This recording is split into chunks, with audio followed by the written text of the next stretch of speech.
伊朗也部署了流星和法塔赫中程导弹，还有特别是讳莫如深的法塔赫级潜舰，其实这是从苏联的就俄罗斯的那个基洛级发展过来的。大家要晓得，伊朗具有实战经验，就是说伊朗是能打的，它跟伊拉克不太一样，它真的波斯帝国还是有它的传统，就是说当真的威胁来临时，它是真的能够威胁以色列。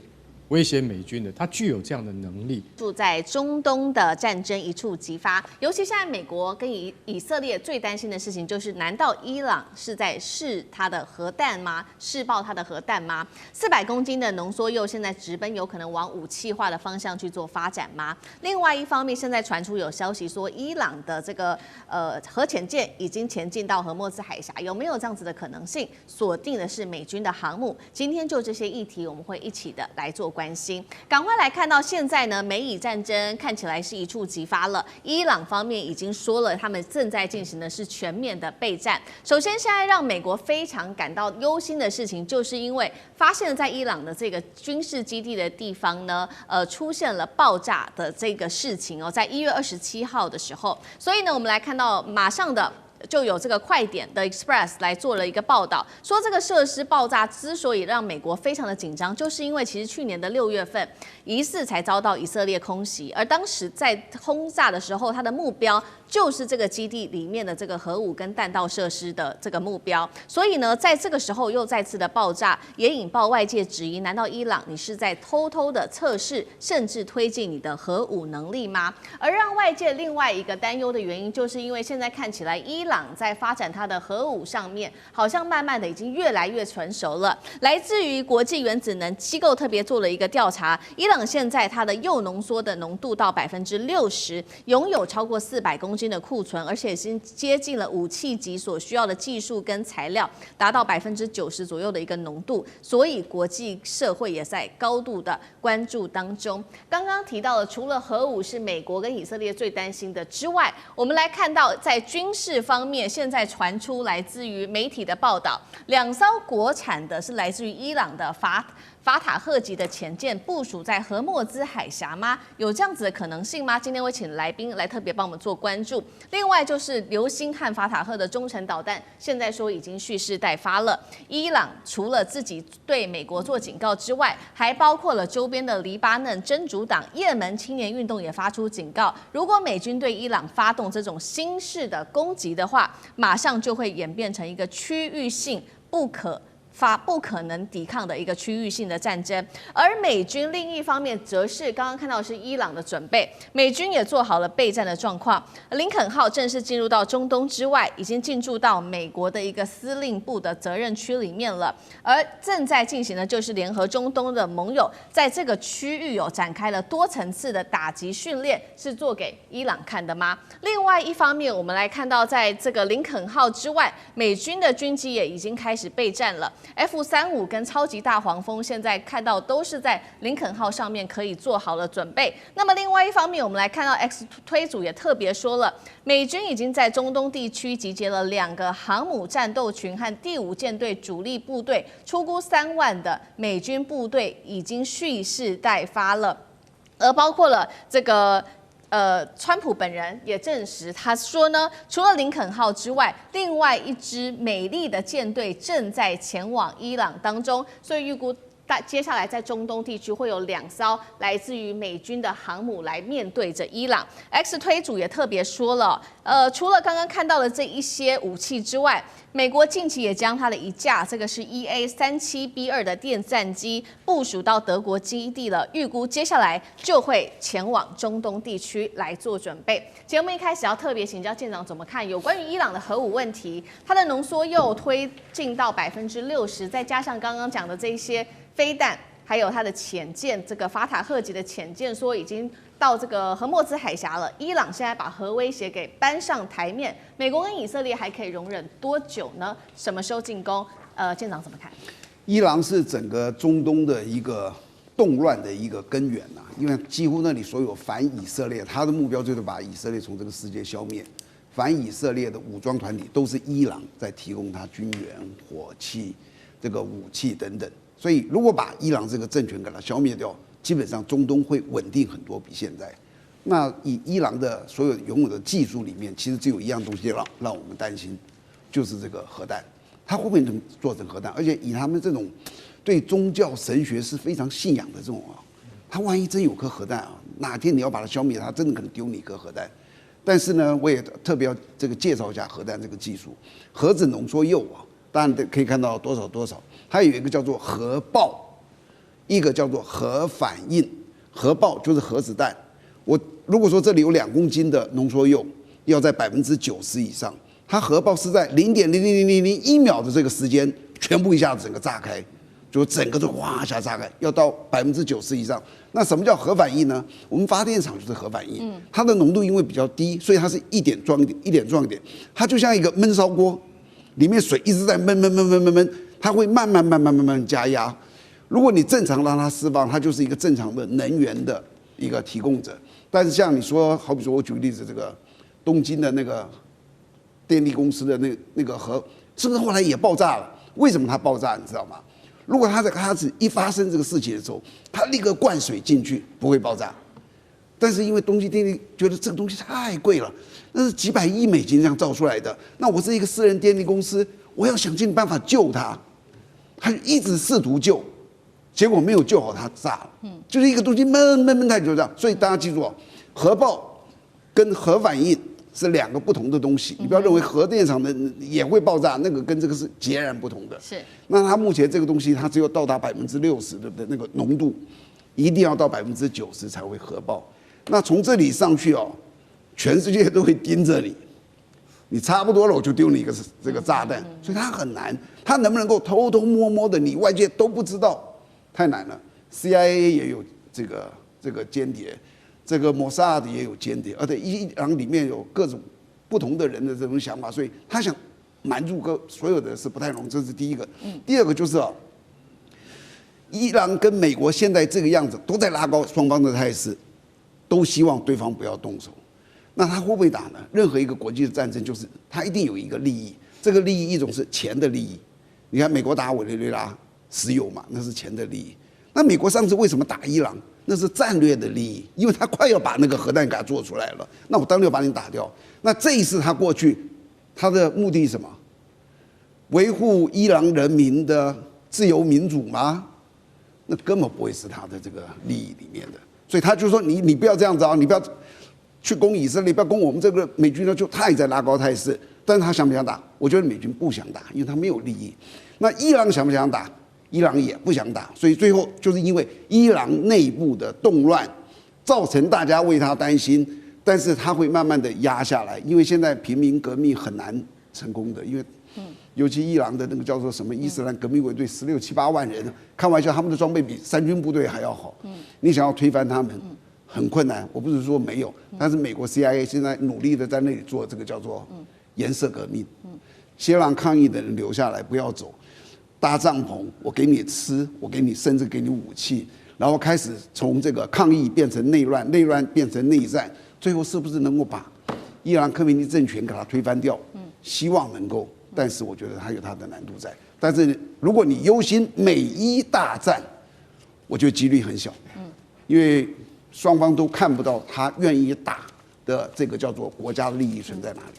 好，一方面美国也想要消灭哈米尼的政权，第二方面就是我们刚刚特别提到的这个有关于伊朗它的核威慑，现在对美国跟以色列已经造成威胁了。所以我们看到美国持续的推进它的武器哦。刚刚讲的说，除了林肯号之外，川普说了有另外一艘航母正在前往中东。另外刚刚特别提到了，还部署了这个是新世代的电子战机，2024年才新增的这个是 EA-37B2的新世代电战机，说可以成为瘫痪伊朗防空跟通讯的第一级吗？干哥怎么看？好，我看这个就说我们现在先看哈，就伊朗也部署了流星和法塔赫中程导弹，还有特别是讳莫如深的法塔赫级潜舰，其实这是从苏联的就俄罗斯的那个基洛级发展过来的。那我相信，因为大家要晓得，伊朗具有实战经验，就是说伊朗是能打的，它跟伊拉克不太一样，它真的波斯帝国还是有它的传统，就是说当真的威胁来临时，它是真的能够威胁以色列、威胁美军的，它具有这样的能力。所以部署这样的潜艇，其实对美国而言的话是一种威胁。那部署这样的飞弹，对于航空母舰战斗群也是一种威胁。所以美国现在最新要派 EA-37这个电战机过去。简单介绍一下 ，EA-37就是以前北约组织在40年前最夸口的，我们有E-3空中预警机，带个大圆盘，一飞到这个空域300公里的范围之内，什么飞机都逃不过我的法眼大家了解吗？然后最近的就是什么？就是去年巴基斯坦跟印度那个战争，传说巴基斯坦是用的中国提供的 ZDK-03空中预警机，那其实就是空警500改装的。然后空中预警机在天空发号施令，然后接到了指令之后，直接指挥歼十敌人印度的标风战机，连看都没有看得到目标就被打下来了。所以大家就晓得电战机它的威力在这个地方。那 EA-37B 它是取代了什么？取代了大家最熟悉的 C-130EC-130的区域空中预警机。我们在很多电影里面都可以看得到 EC-130因为它就是美国用了40-50年的空中预警机。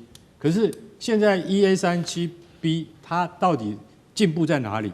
因为它变成了喷射机，它不再像那个螺旋桨飞机飞得那么慢，时速才600公里而已。EA-37B 时速967公里快到1000公里，飞得快，飞得高。再来，你知道滞空时间长，所以像这样子的空中预警机，它不但可以囊括以前 C-130的电子功率70%以上，然后它还加装了主动扫描阵列雷达，在它的脸的左右夹。看那个飞机，你就觉得说，奇怪，这个飞机怎么左右夹胖胖的？那都是电子天线。它还承担的，我们现在常常在讲的，就像我们现在这个立法院在审国防特别条例的时候，常常会提到 C5ISR。C5ISR 是什么意思呢？就是一个作战管制系统就是指挥、管制、通讯，然后电脑、网络、情报、侦查、监视这总共8项大项，就是 EA-37B 它要做的工作。好，那讲到重点，就是说结论：当 EA-37B 到了德国法兰克福的基地的时候，它直接往波斯湾因为那是最近的北约基地，它直接往波斯湾前进的时候，海上有航空母舰，天空有我的 EA-37B， 它直接瘫痪了。为什么？直接瘫痪伊朗，你可能所有想得到的防空网由它来瘫痪。为什么？因为它的 E 代表 electric，A 代表什么？代表 attack， 也就是说 EA-37B 它会先用它的电子战系统瘫痪伊朗的 S-300跟 S-400的防空导弹，甚至有可能连中国会不会提供它那个红旗 9B 都在 EA-37B 的瘫痪范围之内。这就是今天美军先派过去，它意义在这边。而且真的如果打起仗来的话，这一架电战机会发挥很大的作用。好，那我们如果假设很不幸的，真的双方发生交火的话，接下来包括了伊朗号召的真主党，要请聂老师来看，还有也门青年运动会不会全面来做参战？那接下来对于中东情势的影响 ？OK， 我觉得世界大家都知道，从这20世纪到21世纪，最漂亮、最厉害的战争叫代理人战争嘛。那大国呢，通常呢，他不会自己先下去，先找前面的这个代理人的部队像美国当时不管用了各种，全世界都算他的代理人。像乌克兰最近的情况也有点类似因为当两个大组，比如我们讲现在世界2大势力，第一个就是中俄，还有美国这边。但大家知道有个 CRINK 呢，叫做CRNK， 这个 I 叫做 Iran， 就是伊朗。伊朗从某个角度等于是两个极端的前面的一个某个代理人你知道我的意思了，就是，但这个之间因为霸主还是美国，所以基本上很难在他后面找伊朗做完全代理很难。但是因为伊朗它之间跟这个以色列在中东这个地方还是有一个不管自始至终的一个爱恨情仇，那这两边的这个敌对呢，这不会马上是消减的那么从各种角度都一样，因此他们不可能马上被完全消灭之下呢，不断的会发展自己的军事实力以及对对方的一些威吓。然而，伊朗前面又有代理人。你刚刚提到的这几个地方呢，我觉得很重要，就是大家都知道，从2年前呢开始呢，这个巴勒斯坦的战争，就以哈战争之后哈，那时候的哈马斯大家都知道，然后那是巴勒斯坦的，还有这个黎巴嫩真主党，那么当然包括这个也门的胡塞组织等等。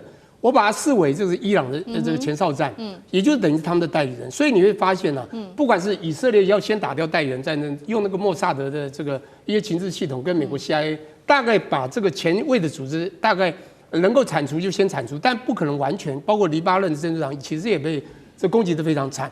当然，伊朗内急呢，当然它背后的伊朗毕竟还是一个大国，它军事实力也不差，甚至它一直想要致力发展它的核嘛。好，刚刚谈到核的问题。大家也知道，全世界只有8个地方应该算是真正有核的实力，就是安理会的5大国嘛，好，这大家都知道。另外2个就是前一阵打仗的那个伊朗和那个巴基斯坦。那当然还有一个就是这个就在中东的以色列，对，它的弹头是很多。那么你可以说它是有，也可以说它是没有，但它实际上真的存在着这核弹头是可以攻击。伊朗当然就要发展它的这个核能，才有办法对抵御它在中东的这个维稳，以及甚至当然。这个全世界的霸主，美国的不断对他的这个制裁或侵略，当然大家也看到了，去年这个霸主，这个在我们讲加拿大开这个 G7 会议的时候，突然2天就跳跑，就跑回去告诉大家说，2个礼拜我做一个重大决定，要对这伊朗制裁，没有想到2天就发动了 GBU-57，就钻了60公尺，有没有？好像刚讲了嘛，好像大家这个会隐会声嘛，他说好像炸到了什么的，我们也谈过，如果真的炸到，怎么没有任何一个核外泄的这个影子都没有？但我只能开玩笑，他炸了60公尺嘛，还没炸到80公尺，可能80公尺有还不够深，或者当然讲不好听，这么重要的一个核设施或者核的一些技术的发展，它不可能让你那么容易就破解了，我是这样认为。当然，莫萨德也很厉害，现在也很厉害。你知道，在这之前的时候，他非常多的核能的这个研究员或者军队将领都被暗杀，都被直接命中，包括好多这个周边的跟这核有关的。但是，我想伊朗它当然这个国家大，它有它的这个历史背景的一些研发实力以及它的这些技术，因此我觉得它这个还在做。那现在讲最后一个重点，就是说到底这个中东会不会瞬间的失控就打起来呢？刚刚看到你这边2边的布局，像我们小时候玩军演一样，好像就要打了。当然看起来也都师出有名了，都可以做动作。可是你知道，一做动作2边都伤，对不对？所以这个时候我觉得，是有可能 yes and no 的问题，但 yes 的机会不小。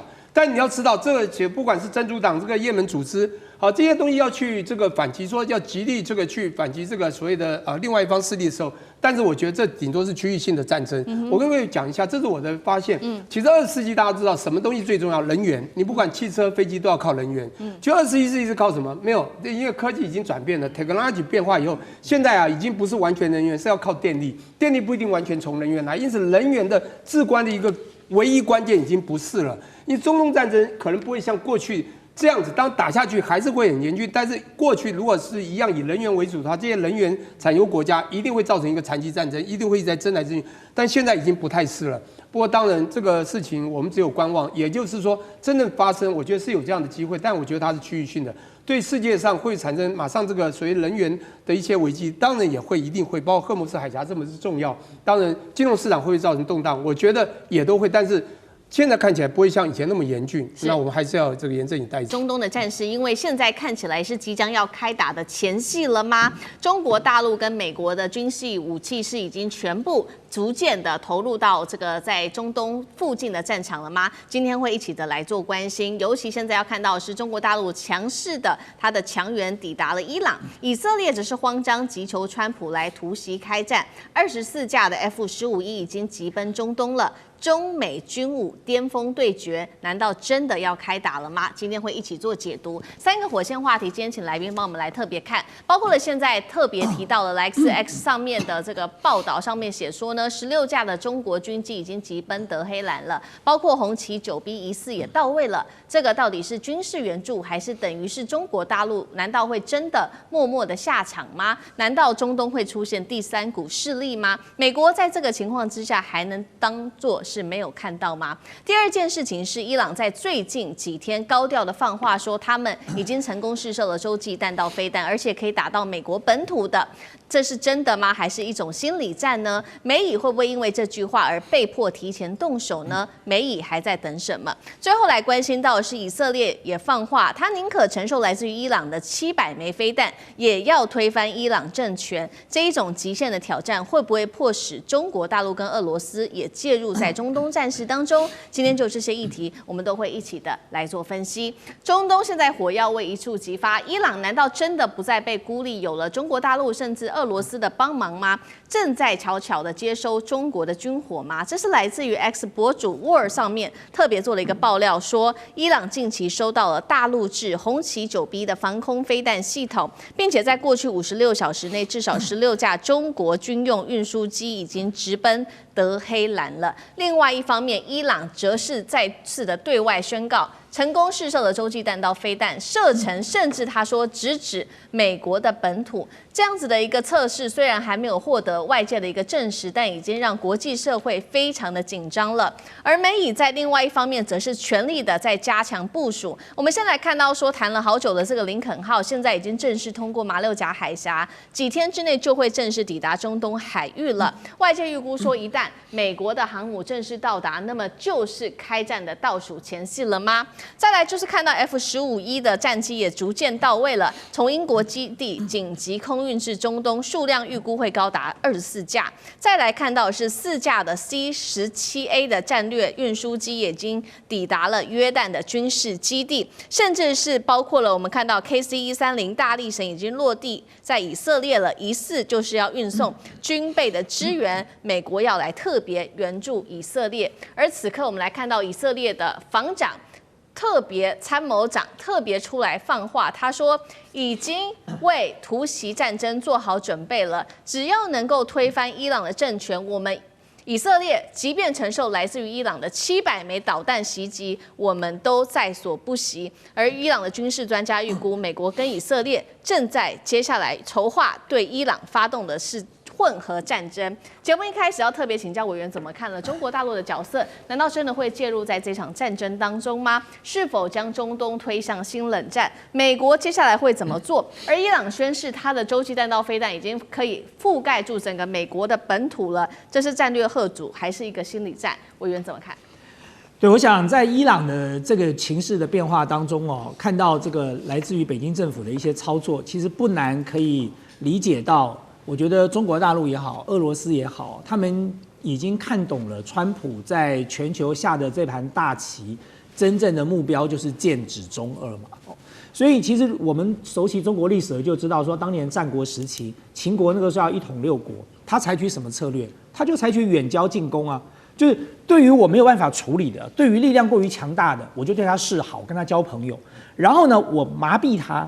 我让他在温水煮青蛙的过程当中，我不断的剪除他旁边的羽翼，然后我把我周边能够攻下来的我都攻了。那等我把我自己的这个力量巩固好之后，我再挥军向这个原本我的朋友，我就来开始面对他们了。所以你看到川普在处理委内瑞拉、处理伊朗、处理这个格陵兰，川普几乎没有毫不讳言的在讲的。目标几乎都是剑指中国跟俄罗斯嘛，特别是像格陵兰，他不断的强调，他要拿下格陵兰，就是因为中国大陆跟俄罗斯在这个北冰洋的航道已经部署了太多的这个装备在那里了，他们必须要遏制中俄哦。然后他拿下委内瑞拉的时候，他讲了什么？他说美国加上委内瑞拉的石油产量占了全世界的55%了。大家想想哦，如果再让他拿下伊朗的话，他所掌握的这个全球原油产量绝对超过70%。那在那个情况之下，你说中国大陆当然首当其冲受到冲击啊。委内瑞拉的油大量都是输往中国大陆，伊朗的亦复如此。那你更不要讲说伊朗所处的地理位置，不管是空中航线或者是这个地面的这个地缘政治的位置，它其实都是站在非常重要的战略枢纽。一旦伊朗失去了，中国大陆的中欧班列马上就会受到冲击。那么所有的相关的航班。美国现在飞中东的机票为什么这么贵？就是因为美国的飞机不能够飞越伊朗的这个上空，不能够飞越伊朗的领空。但是如果这个情势改变了呢，变成美国掌握了伊朗呢，那接下来对中俄来说，他们所失去的远远超过于委内瑞拉可以造成的影响。所以我觉得在这个过程当中，看到北京也好，或者是这个俄罗斯采取更大的动作，其实也并不令人意外了哦。那你说美国这个时候要不要动手？美国早就动手啦。我们不要讲别的，就是在过去这段时间，所有的伊朗的抗争行为都是 CIA 干的。就是我2020年在帮韩国瑜打总统大选的时候，香港莫名其妙就来一个反送中了，等到蔡英文当选了就不反送中了。所以呢，香港最近的审判都已经出炉了，这个背后这个引发骚动的是谁？就是 CIA 啊，还有谁？所以今天美国跟摩萨德把他所有在伊朗潜伏的人马，通通都投入了这场所谓的这个骚动里。但是在这个骚动的过程当中，我觉得他们万万没有想到，说这个骚动没有推翻伊朗政府，因为这个骚动的群众他们缺乏一个核心的精神领袖。但是大家要注意一件事哦，在过去这段时间，我们看到各种报道说伊朗断网，可是呢，星链却成功的突破了伊朗的断网。各位，星链到了它上空，不是说你打开手机就可以连上星链的，星链在地面上要有接收站，要有发射器，那不是一台的问题，那是几千台。那几千台什么时候运进去的？就如果今天没有地面的这些接收跟发射器，就算星链的卫星全部集结在伊朗上空，打开手机什么都收不到的。那这么长时间的部署哦，你说不是 CIA 不是摩萨德，谁做得到？所以美国早就动手了，只是说他不敢打地面战而已嘛。今天以色列虽然讲狠话，他说我承受你700枚导弹也在所不惜，对，我打了你700枚，可是你还是没有办法入侵我的国土啊，因为你离我有距离，而且我国土这么大，你要占领我整个伊朗吗？你要怎么占领？这现在也是美国的难题啊。他就算来了 F-15的这个战斗机，他就算运了再多的这个相关的装备，他就算林肯号到了那里，他还是要地面部队，因为那是伊朗，那不是一个这么简单的国家。你美国打伊拉克，美国打土耳这个阿富汗，要不要地面部队？要啊，他要大量的投入地面部队。所以对美国来讲，我觉得他现在最大的两难就是，他究竟能不能够在损失最小、付出最小的情况之下达成这个任务？那么我认为美国在评估当中，所以这个时刻中国大陆采取更大的动作，我觉得是有助于牵制住美国，让美国要重新思考。那你说至于说伊朗有没有洲际弹道飞弹哦？我觉得也不无可能啦，因为其实对中国大陆跟俄罗斯来讲，你要帮助伊朗最好的办法就是让他有洲际弹道飞弹，不管是你给他，或者是你帮助他研发。因为只要他有了，他跟美国就是要做保证相互毁灭。那么美国就要想一想了，就我如果真的要发动战争，或者我让以色列发动战争，我的国土会不会受到你洲际弹道飞弹的攻击？这就是美国要考虑付出的代价了。好，这一场可能即将要引爆的战争，现在看起来也涉及到了中国大陆跟美国还有俄罗斯等等各个国家的武器的一个对决。那刚刚委员帮我们提到了，现在美国在伊朗这边还是缺乏地面部队，不过现在眼前有包括林肯号逐渐要到位，然后再加上战机等等，有了包括伊朗的方面，他现在拿到的是中国制的红旗9B 等等，还有它的运输机现在运一些武器，真的能够有效的阻挡来自于美以的攻击吗？干哥又怎么看？好，我特别注意到，就是说，中国军用机军用的运输机有16架紧急飞往德黑兰。这句话我特别有兴趣，为什么？你知道，有16架军用运输机，我可以告诉各位，那叫做战略运输机，不是那种我们常常我们自己看到的那种。4个螺旋桨这样巴拉巴拉巴拉，那个飞不到的，为什么？它需要空中加油，所以从最简单、最接近的基地，比如说从西安，或者是从那个国内就是说这个比如说湖北的基地，直接飞到德黑兰的话，那一定要大型长程战略运输机，那就是运20，一次出动16架，很多，因为到目前为止我所知道。中国大概目前有30架运20成军，一次飞那么多去，带的是什么东西？带的就是红旗9。大家可能对红旗9听过很多次，不太了解它。我可以告诉各位，红旗9就是类似俄罗斯的 S400，本来是 S300，但它的提升它的性能已经到了 S400了。有个国家在美国多少次警告的情况之下，他最后还是买了红旗9。为什么？因为他认为红旗9真的好用，它叫做埃及，好不好？结果埃及用了以后，真的说很好用。然后还有另外一个国家，在去年的12日战争之中，就验证给你看红旗9B 到底它的性能如何。听说他把俄罗斯的S400的防空飞弹给击落了。就是创造了人类历史上第一次防空飞弹击落防空飞弹，天下有这种奇怪的事情。也就是说，告诉你，我红旗9B 的性能，它本来是仿 S300而来的，而达到跟 S400有相同的功能。结果我竟然可以拦截印度的、巴基斯坦的那个红旗9B，拦截了印度的 S400系统。那大家就可以想象到这是什么样的概念，就是说，我现在已经青出于蓝了。所以说，在那个战争之中，不仅仅是巴基斯坦的枭龙或者是歼十打下了印度的标风战机，连防空飞弹都已经胜于印度一筹。而印度的那个原来的系统是俄罗斯的系统，所以红旗9B 不是只有这么简单而已。这样你就比较了解到底它是什么样的系统。红旗9B 现在是部署在中华神盾上面最重要的系统。也就是说，海军大家所听过的055大驱或052D 中华神盾，他们主要的防空系统就是海红旗9，跟陆上的红旗9B 是同一个体系出来的。也就是现在中国的主力防空飞弹、区域防空飞弹，射高30公里，射程300公里，然后它可以应付饱和的电子干扰环境。在这种情况之下，这种飞弹用16架运20，赶快运到德黑兰去，这个意义非常重大，就是我赶快援助你。为什么？因为你原先用的 S300或是 S400俄罗斯系统，可能没有办法应付新的威胁。什么叫做新的威胁？新的威胁叫做 F-15E。美国的 F-15E 是出了名的炸弹卡车。这个飞机一飞过去，身上带24颗炸弹。它飞到德黑兰去的话，它一架就丢24颗。这24颗可不是小炸弹，每一枚都是500磅的炸弹。一丢到德黑兰的头上的话，那你头就痛了。如果这次派了24架去，2个中队，这种炸弹卡车，它也不是自己就飞过去的，它也会面对很多德黑兰的防空系统，它也有电子压制的。所以这次它如果去的话，会不会被红旗9B 打下来？这件事情就是我们特别现在接下来要关注的重点。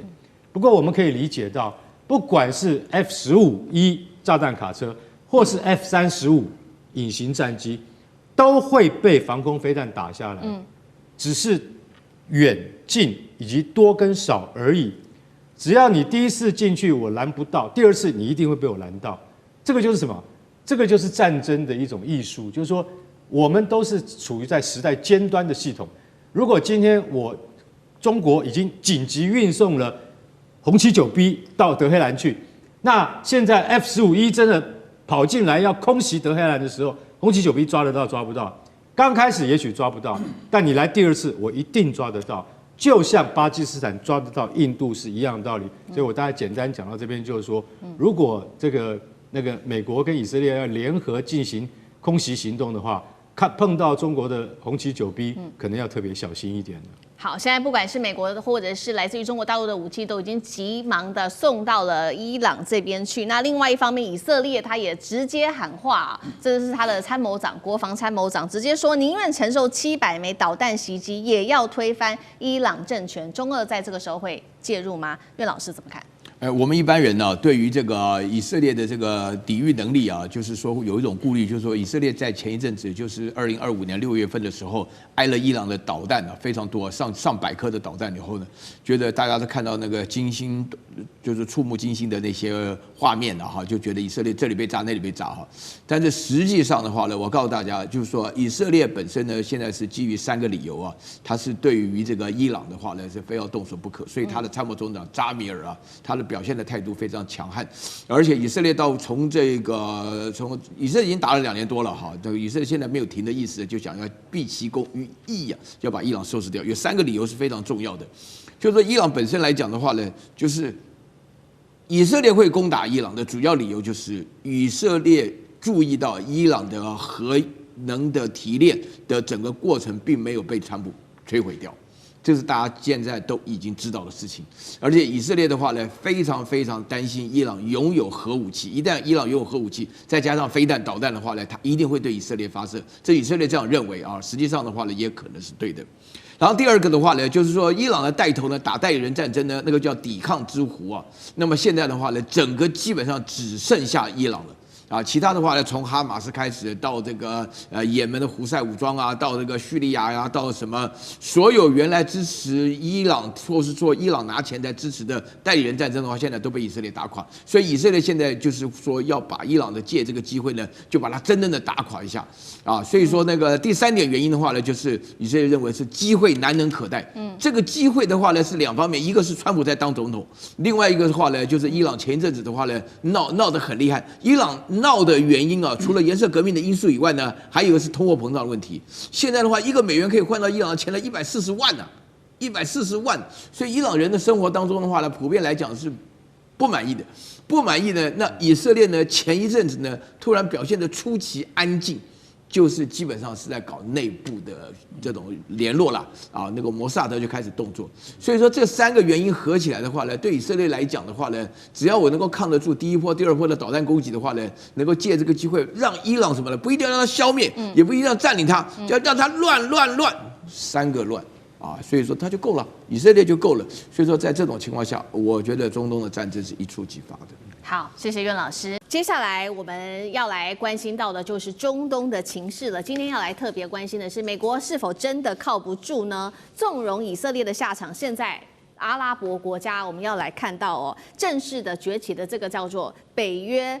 崛起，阿拉伯北约的正式崛起，那么联手伊朗会在政治上来彻底做一个大转向吗？今天我们会来关心。首先，今天节目开始的3个火线话题，等一下请来宾来帮我们特别做解答的。第一个，川普的纵容之下，是不是针对以色列呢？我们看到中东现在大翻盘了，美国跟以色列过去一直苦心在经营的反伊同盟，现在竟然变成了什么？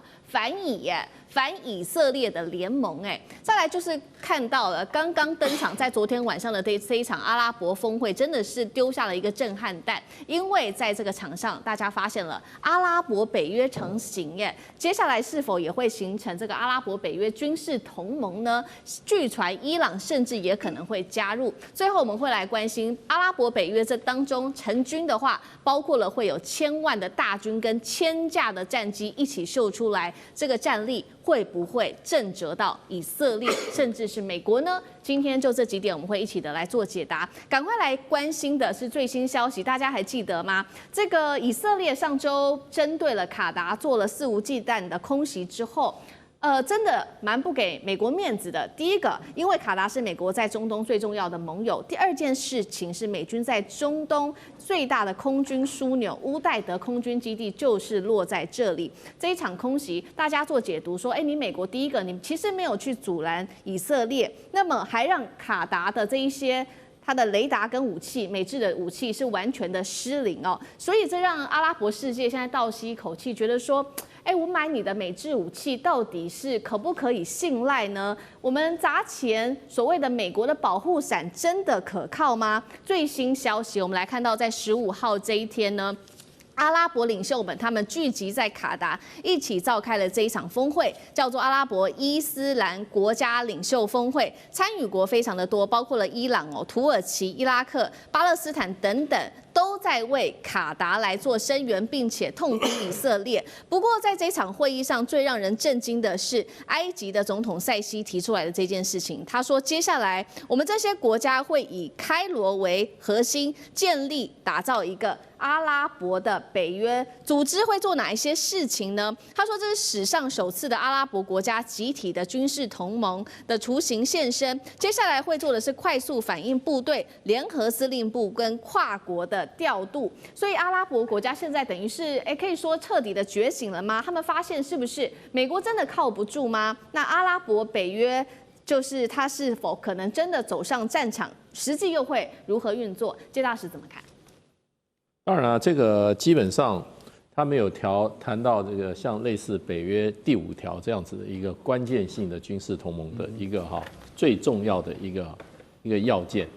也就是说大家成立一个组织啊，那一个国家被攻击就等同于所有国家被攻击，这个是军事同盟最重要的一个关键条款。他如果没有这个的话，那他说我们会这个在这个什么情况下成立快速联合反应部队啊，然后联合司令部啊，跨国调度啊，那这个基本上的话就是看状况了。还太空吗？太空了。太空了，因为最重要就是你一定要有这种条款，叫攻守同盟。军事协定就是要攻守同盟，那最高等级，别人会真正当一回事。那我想这个埃及他特别提出来，以开罗为中心的这个建立阿拉伯北约。那当然啦，可是你后来看看开罗的军事力量是不是最强？对。那这个阿拉伯国家表面上很团结，可是过去这么多年来也可以说一事无成。对，为什么一事无成呢？它还是各自的本位主义蛮强的。那它这里面也有几个大的山头。那你开罗变为中心，那你现在最大的问题就变成加萨走廊，你救不救？那加萨走廊跟开罗那一边的这个边界，开罗那个埃及是闭得死死的，不让一个人过来。对，可见他就是说，他如果不能说以集体的利益为利益，而是以单一各国的自己国家利益为利益的话，那就很难作为这个要别人以他为中心。所以我不是说唱衰他啦，不过我觉得这一次的这个卡达被打，又再一度的刺激这个阿拉伯国家会觉得。我们这么有深厚的文化，我们有这么多共同点，我们这么多国家，要钱有钱，要人有人，对不对？要枪有枪，要炮有炮，为什么被人家欺负成这个样子？这是他们面临刺激又一次的聚在一起反省啊。那过去也有过，因为阿拉伯国家在2次大战以后是被修理的最厉害的国家。他们被这个埃及一开始以色列国家成立的，不管7日战争什么战争，都是埃及首当派兵出来打，结果都打败了。那你再接下来，你看美国用兵的，伊拉克2次用兵，对，然后现在又在这个以色列让以色列修理两个礼拜连打7国，然后呢，现在这个又打了这个他们的美国的好朋友卡达，所以他们这是被修理的太厉害了。所以今天真的是不开这些会的话，真的阿拉伯国家也被人家看衰小了，真的是有点这样感觉。那不过我觉得他的这个要成立一个北约还有一个很大的一个问题就变成说他的武器系统不独立，他的武器系统不是俄制的就是美制的少部分还有中国大陆制，这你要成为一个军事同盟这是你先天性的弱点。那再接下来就变成说，你里面没有超强国。你当时冷战的时候，一个是什么？一个苏联核子武器大国，一个是美国核子武器大国。他站出来的话，一国可以抵10国、20国，那样子的军事同盟才是真正为这个可以行为。当埃及有这个概念了，他说以开罗为中心，开罗说实话以军事力量你觉得它可靠吗？如果美国要修理你的话，你敢站到开罗这边吗？所以我觉得他们是一个很好的开头啦。可是对于未来的发展跟它的最后达到的这个实力，我还是觉得蛮保留的。好，至少这个阿拉伯国家现在终于觉醒了，他们说我们真的不能再被欺负了。所以这个阿拉伯北约这个武器系统不独立，但是他们的战力整体到底如何？等一下我们会请干哥来做一个比较深入的分析。我们有列出来这些阿拉伯北约他们各个国家之间不一样的战力。那另外来看到的是，这些年其实美国跟以色列他们在中东国家也算积极，他们有去布局这个中东版的北约来对抗伊朗，还拉着阿联酋跟巴林来签署亚伯拉罕协议。但是我们看到在这一场会议昨天进行的这一场阿拉伯伊斯兰峰会之后，中东北约现在诞生了，而且还把伊朗给拉进来了。也就是说，美以一直在打造的反伊联盟，现在变成什么？反以联盟接下来如何撼动美国跟以色列在中东的局势？话语权越来越小吗？上次哥怎么看？我个人倒是觉得现在这个所谓的阿拉伯北约是很微妙、很戏剧性的因为它有很多历史的牵引。不过我们讲历史前，首先现在看最近我想真的是整个以色列打卡达或所谓打卡达尔这件事情实在是太严重了。严重到不只是我们现在看到的这个部分，就是卡达或很生气，对美国、对以色列很生气，不止，而是原先是伊朗在穿梭，因为以伊在互相打来打去的时候，其实阿拉伯国家还在做壁上观。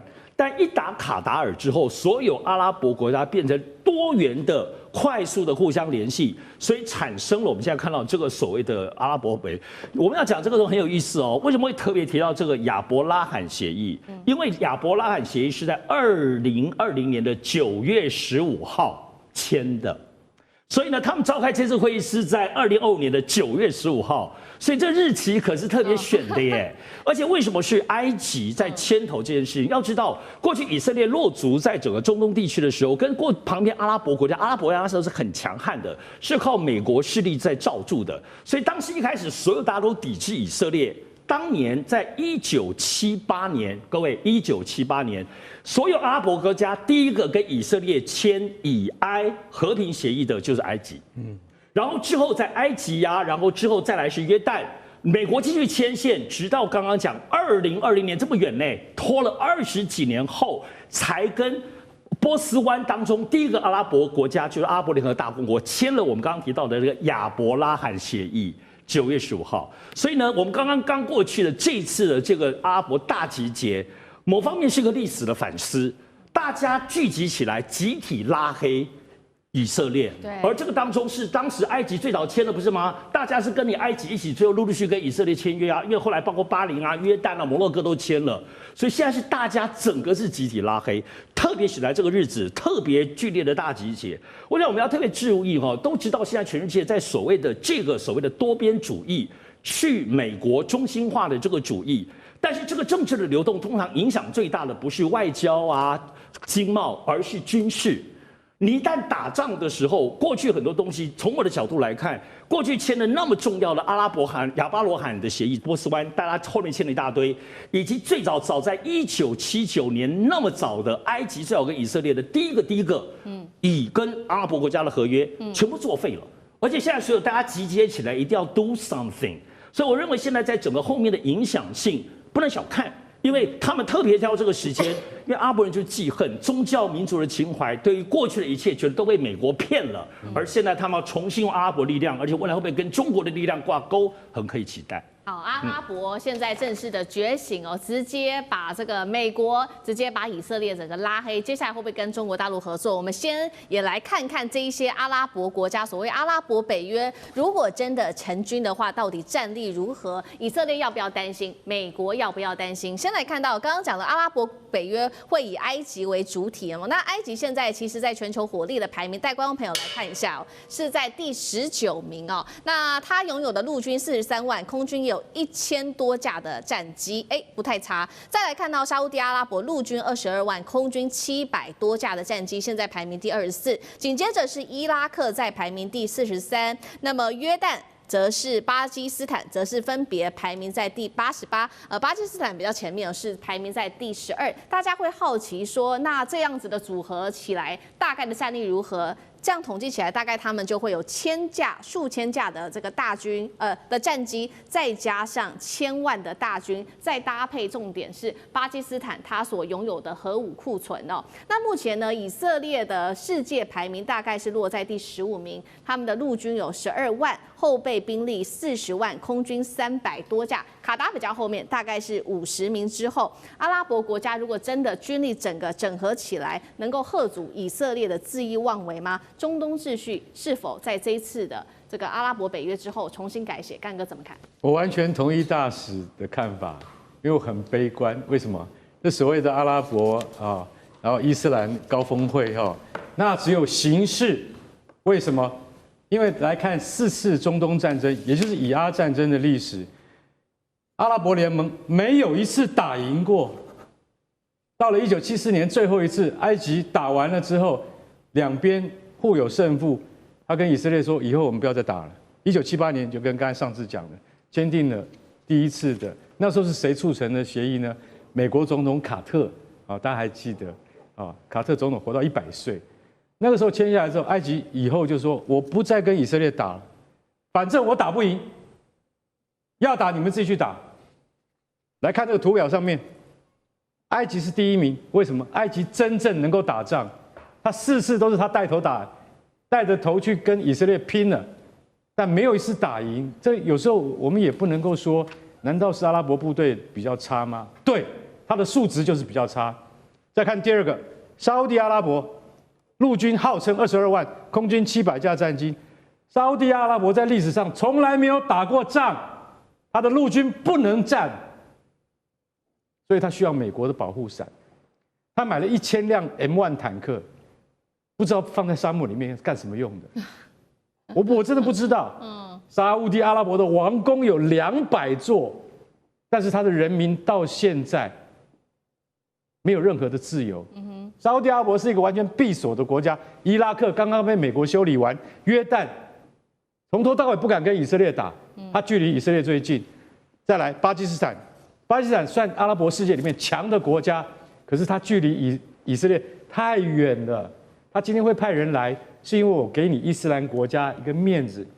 所以大家看完我刚才的分析啊，分别占了19名、24名、43名，这些名次毫无意义。为什么？他们在联合作战的时候，一定是各自为政。以色列在1967年的6日战争的时候，他是左右开弓，他北边要打叙利亚，南边要打埃及，怎么办呢？怎么办？就是像我们常常看到的。我今天很直率的把这些战史说出来的原因是，大家要汲取历史上的教训，不是说我看衰阿拉伯国家，而是他们真正要得到什么？要得到统一的事权。埃及总统塞西讲那个话，他自己脸都不会红。为什么？他早就已经脱离阿拉伯世界的领导人很久了。然后沙烏地阿拉伯是最大的阿拉伯国家，他没有办法来取代这个位置，所以阿拉伯世界始终是一盘散沙。到现在还是一盘散沙。谁要出来讲话？伊朗。可是伊朗却是所有阿拉伯国家里面的少数派，叫做什叶派，所以不可能让你出现，不可能让你出头。所以你说这个峰会有什么用呢？军武的飞机跟战车、大炮的数据加起来非常傲人，这个阿拉伯北约好像很厉害，但是什么时候才能够真正成型呢？你要向科学看齐，你要尊重科学，你要尊重什么？你要尊重真正的军事武器战略科学，你才会真正脱胎换骨。这是我给阿拉伯世界的忠告。